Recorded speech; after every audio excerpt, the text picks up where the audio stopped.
You're listening to Living Free, your podcast for a life full of freedom and magic. I'm your host, Tanja Hirsch, and I hope that every time you listen, you feel a little bit more inspired to follow your intuition and to create a life beyond your wildest dreams.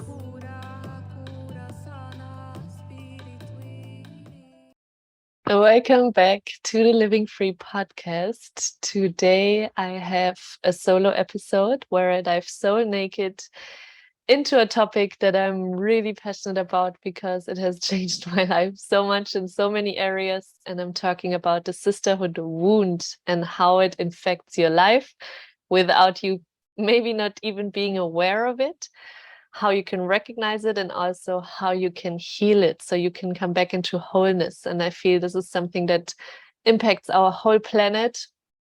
The feminine is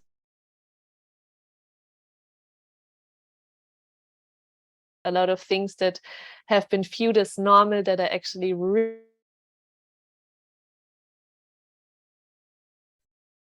So before we dive into this episode, a little reminder that on the 30th of December, so very, very soon, I will be guiding my biggest ceremony of the year, closing 2022. And if you've joined hundreds of women in the past few years, that's my annual ceremony that I guide always just before New Year's Eve. It's a very powerful space to be in, to integrate the lessons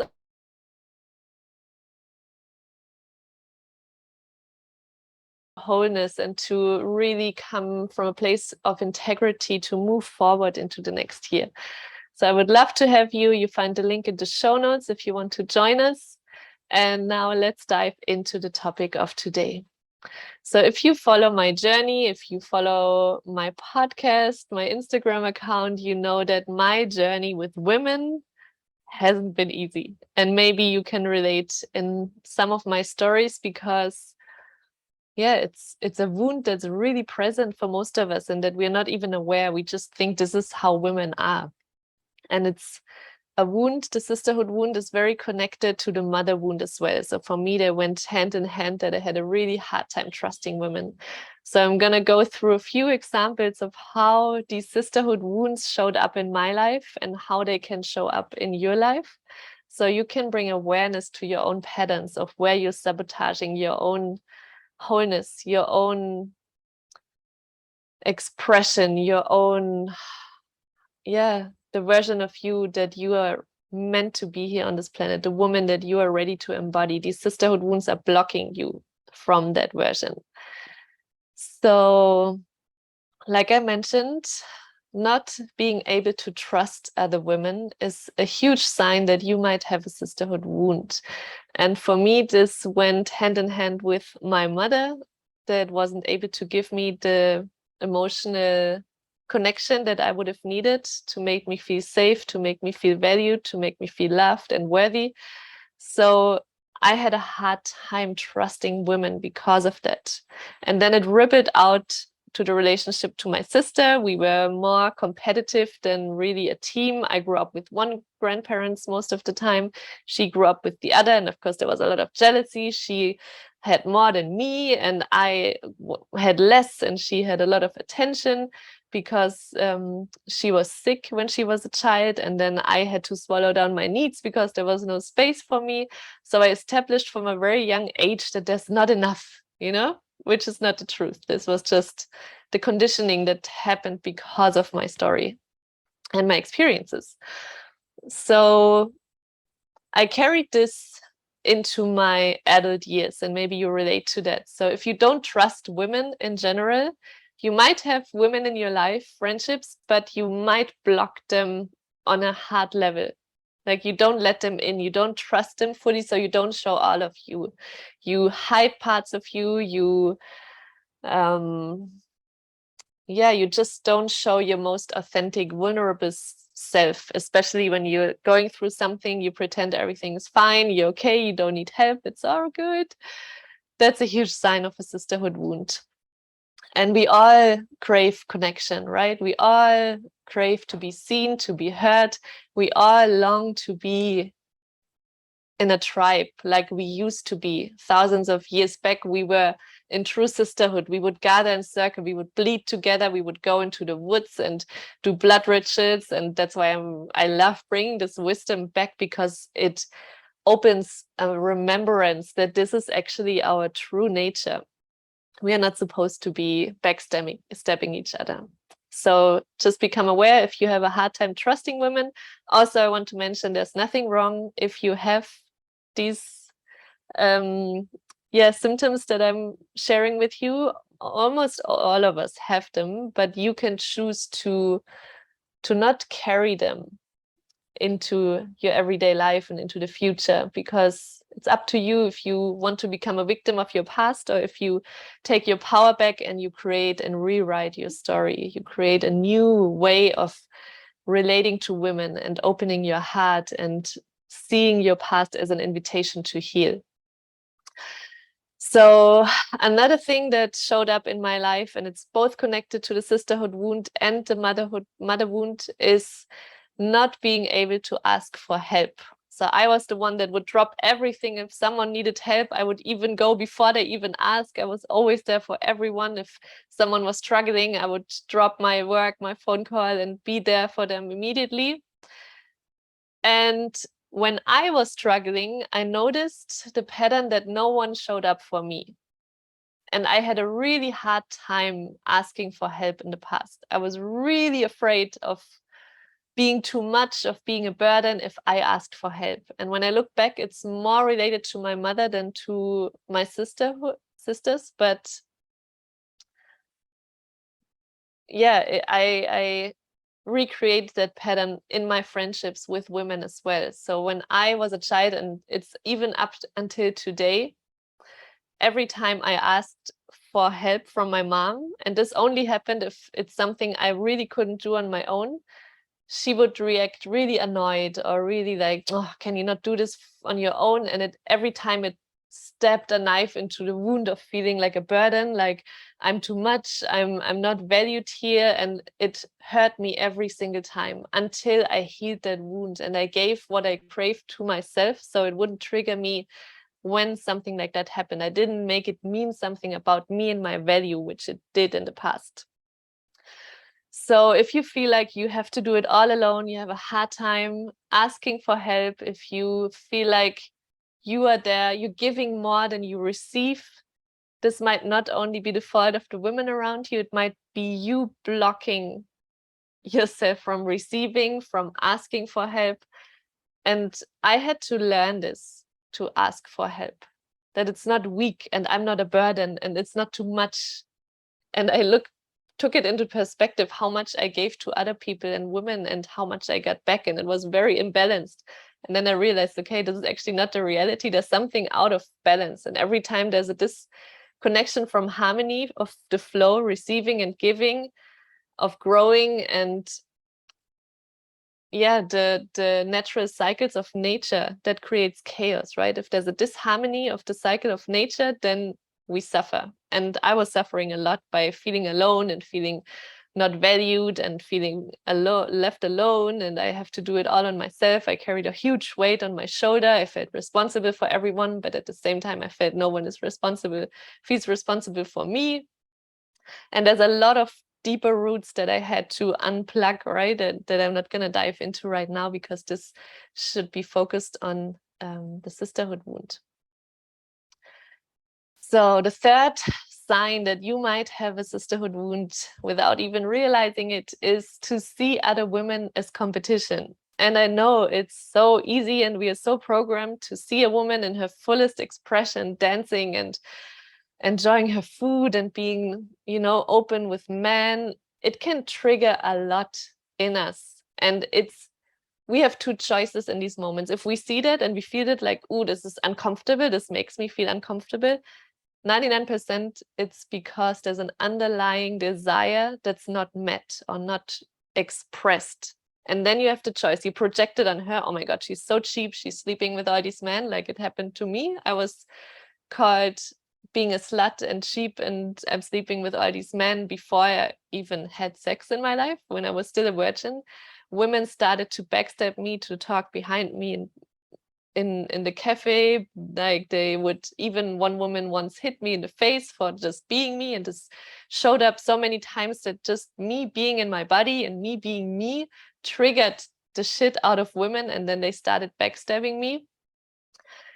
So for me, I chose the second version. If I saw a woman dancing, I love watching women dancing because I always felt this desire to feel this free in my body and to move the way this woman was dancing. And it was never like, who does she think she is? But it was more like, I want that too. I knew I could feel like that, but I was so blocked from the fear of how people see me, of how they could judge me, of being slut shamed again and backstabbed, that I dissociated, and I was so much in my head. I was not connected to my body and my sensuality. And that's why I'm so passionate about bringing this wisdom back to the earth, about sharing the truth of all these lies that have been made up in society. And it makes me really angry and frustrated that so many people think this is normal, because it's not.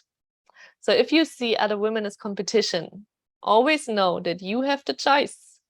If you want to see her and blame it on her and compare yourself to her, judge her, shame her, or if you take the fingers back, if you're pointing towards her, you know the saying, you have three fingers pointing back at you.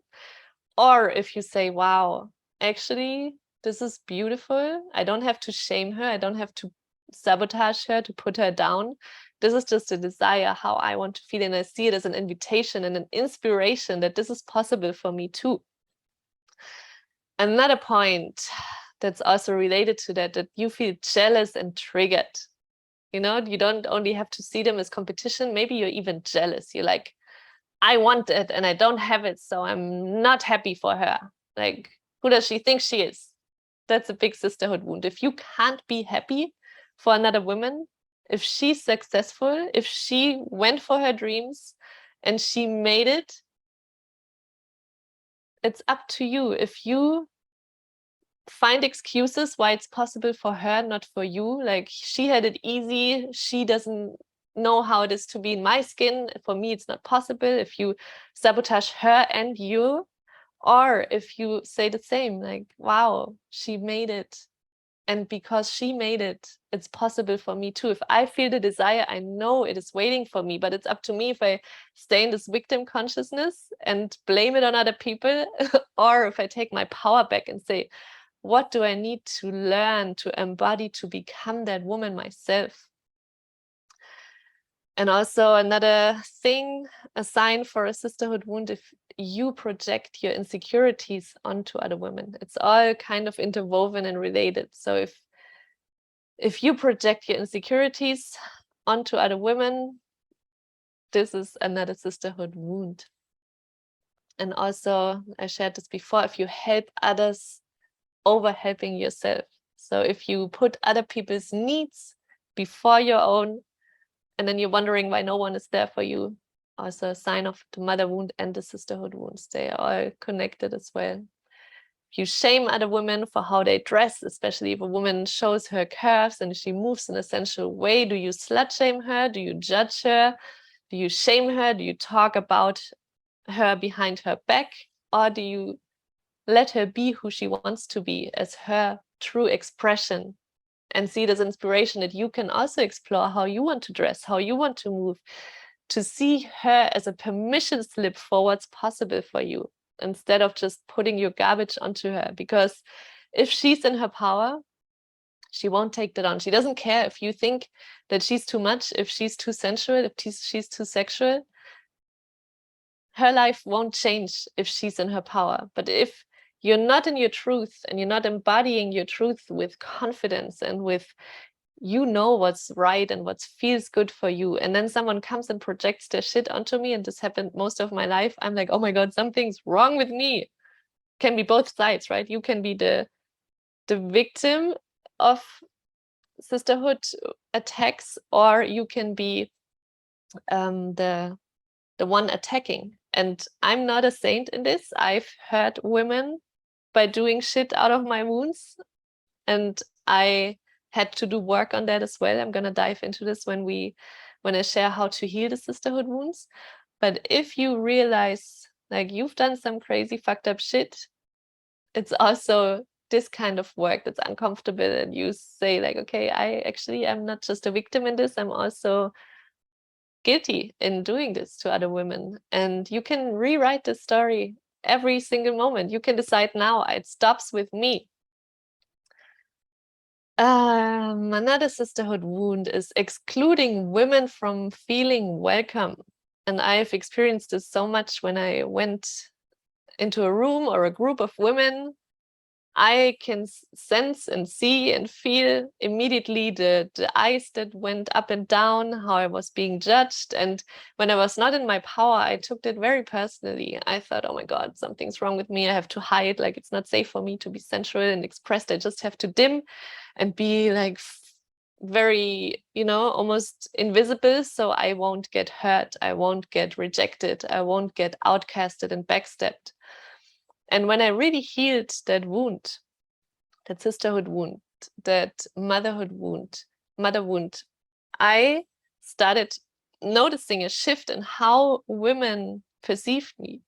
Like, before, I sometimes went on the street, and if there was a couple coming towards me and I saw the guy was looking at me, I would immediately look away because I was afraid the woman could judge me, that I was, having eye contact, or she could think I would flirt with this guy. I would immediately look away. And this shifted when I healed that wound. I'm now comfortable to look at her, to look at him, without making a story out of this. And then when I enter a room, I get much more openness from women. They are welcoming. Of course, it depends on the group of women, but I'm experiencing so much openness and love also because I opened my heart and I decided to trust again. And just because I had a lot of fucked up stories of my past where things happened that made me believe I'm less worthy or less, like it's not safe for me to be sensual, I can now see that this is not the truth, that it's a gift to the world to be sensually embodied. And I want you to remember that, to feel into your body, how this is resonating. Is it true for you? Where are you hiding your sensuality? Where are you backstabbing other women? Where are you talking behind other women's back? And this is so normal in our society that we just talk bad about people's back. Why do we do that? Like, if you have something to say it to the face. Don't create a group and talk bad about other people. Like, why would you do that? I hope it inspires you to stop that, because if you turn around, that group of women, they will talk about you behind your back, and no one wants that. And then you won't feel safe to show all of you, right? If you feel like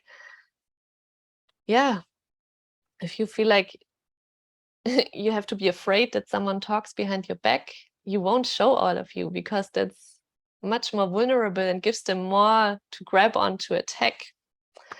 And also something that I realized that is so normal and that is so toxic, and that made my journey pretty hard, especially when I was studying to be a teacher, and I was good in all the creative stuff, but there were definitely things I was struggling with, like how to structure a class and all we call it didactic in Germany, how, like, the whole thing that I just didn't care about.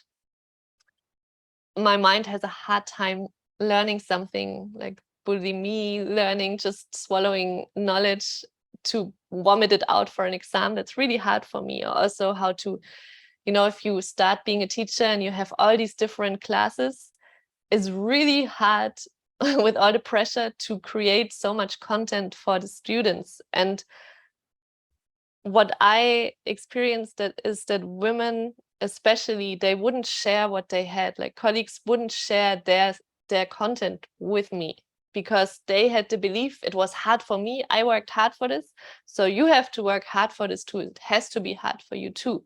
And this doesn't apply to only the teacher job. This goes to everything in life. If you don't give freely to support another woman, it could be easier for her just because it was hard for you. This is a huge sisterhood wound. And so many women have that without even realizing it. They think, like, I have the right to keep it for me because it was hard, so everyone else has to fight too. They don't deserve that. It's easy for them. But the truth is, this is the opposite of abundance. the universe is so abundant. It's growing and expanding. If we look into nature, everything is growing and expanding. There's enough for everything if we're in harmony. But if we have this belief we have to take, and another woman is taking something away from me, of course there's disharmony. And you can come back to the truth.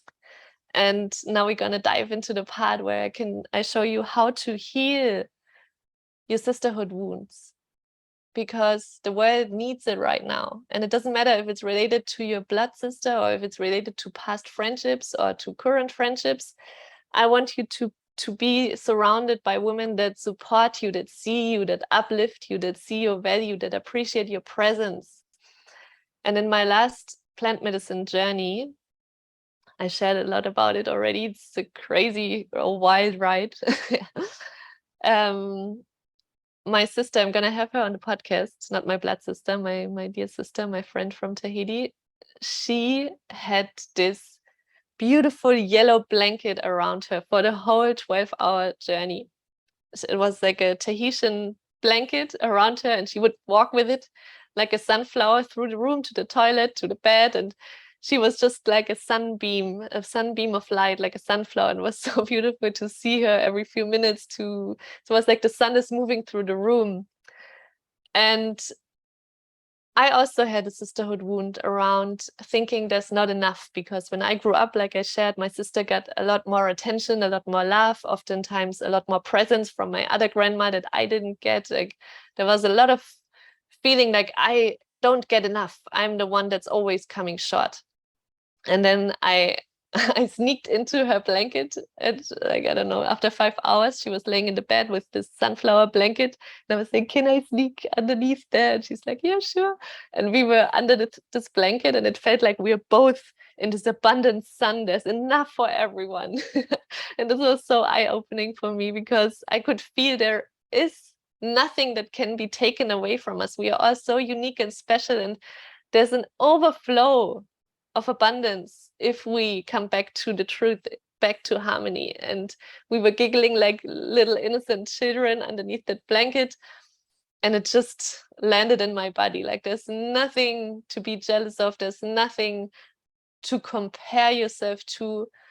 You're not behind, you're not like better or worse than someone else.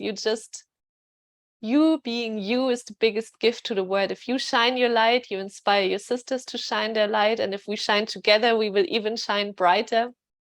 And this really stuck with me, and I needed to heal that as well for my work.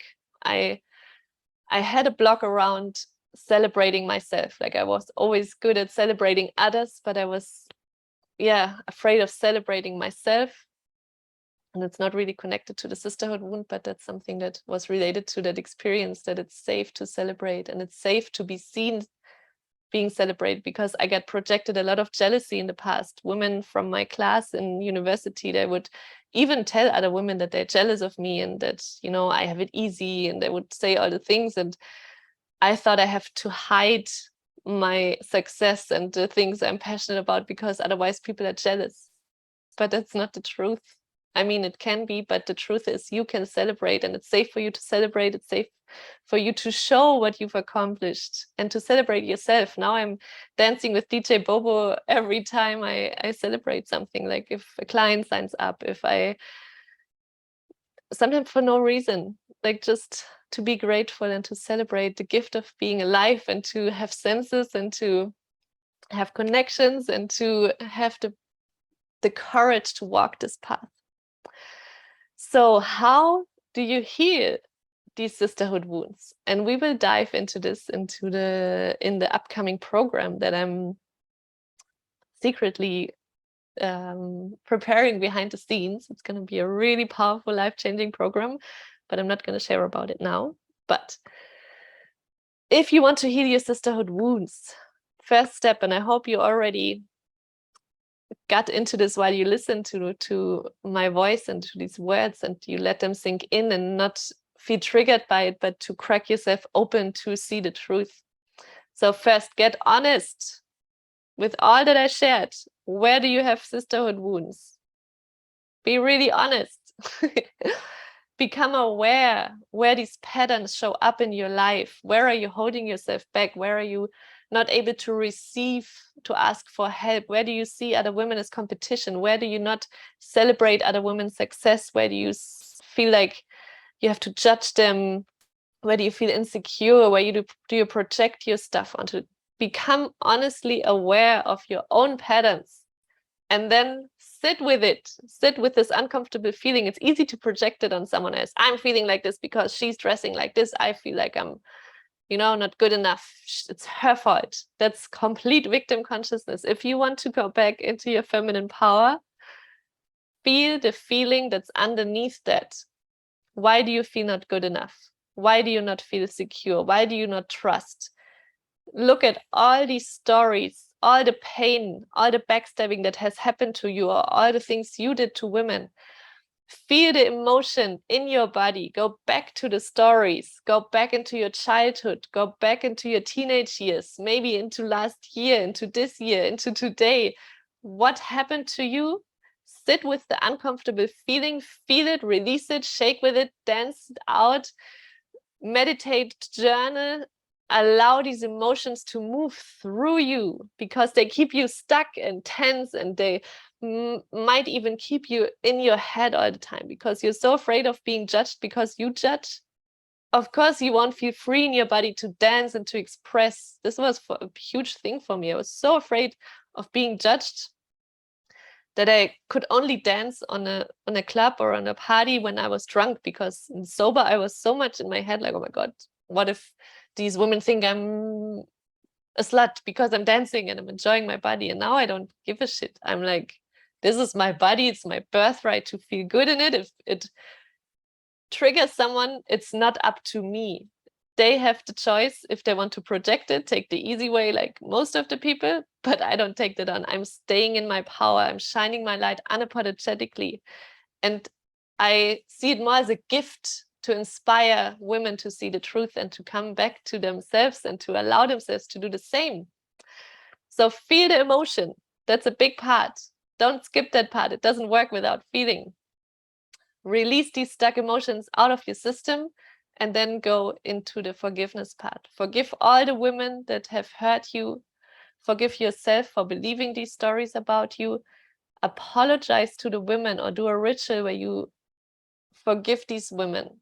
And we're going to do all of this in my upcoming program, so you can come back into your feminine power. You can't be in your power if you project your fears and your insecurities onto other women. If you can't celebrate other women, you can't be a leader. You can't grow your business if it's a soul business. You can't be a coach, a healer, if you carry these wounds, because you're going to carry them into your business. And I know what I'm talking about. So forgiveness is a huge piece. Forgive all the women, apologize, forgive yourself, and then rewrite your stories. Look at all the limiting beliefs you created because of that, and then rewrite them into a story that's supporting, uplifting, empowering.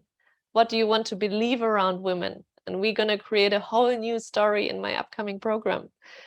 But you can also do it for yourself if you prefer to do it just for you. What do you want to believe around women? What are really empowering beliefs to be able to trust again, to feel enough, to see that there's so much abundance and that we can't take anything away, that we are so much more powerful if we finally come together into spaces to uplift each other, like we used to back in the days, until it was taken away from us, because feminine power is the most powerful force in the whole entire universe. And we need it right now more than ever. And the perfect space to do this is in a group of women, in these spaces where there's no backstabbing, in these safe, sacred spaces where we come, we drop the mask, we share from the heart. And if you hear another story, and that's the favorite part of my work and my retreats and my group programs, if a woman is sharing from her heart and I look around the circle, if it resonates with the pain of another woman, there's 20, 40 eyes watering up, because our pain that we feel so alone with is the pain of so many of us, but we don't talk about it. We prefer to backstab and project. So coming back into the remembrance that we are here to celebrate the gift of being a woman, to support each other. We are not meant to go through all these struggles, through this huge awakening in the world alone. We need each other. We need each other. So please remember that. I hope this episode inspired you. Let me know how it landed, how it resonated. And I also wanted to say thank you for all the beautiful reviews on my podcast. I love when you share this magic, share this podcast with your favorite sister, with your community. I love to hear what you took out of this. And if you want to close the year together in this sacred, safe space of women, join us for the closing 2022 ceremony. So without anything to add, I think I said everything I wanted. I wish you a wonderful end of the year. Slide through safely and abundant and integrated if you don't join us. And I see you next year.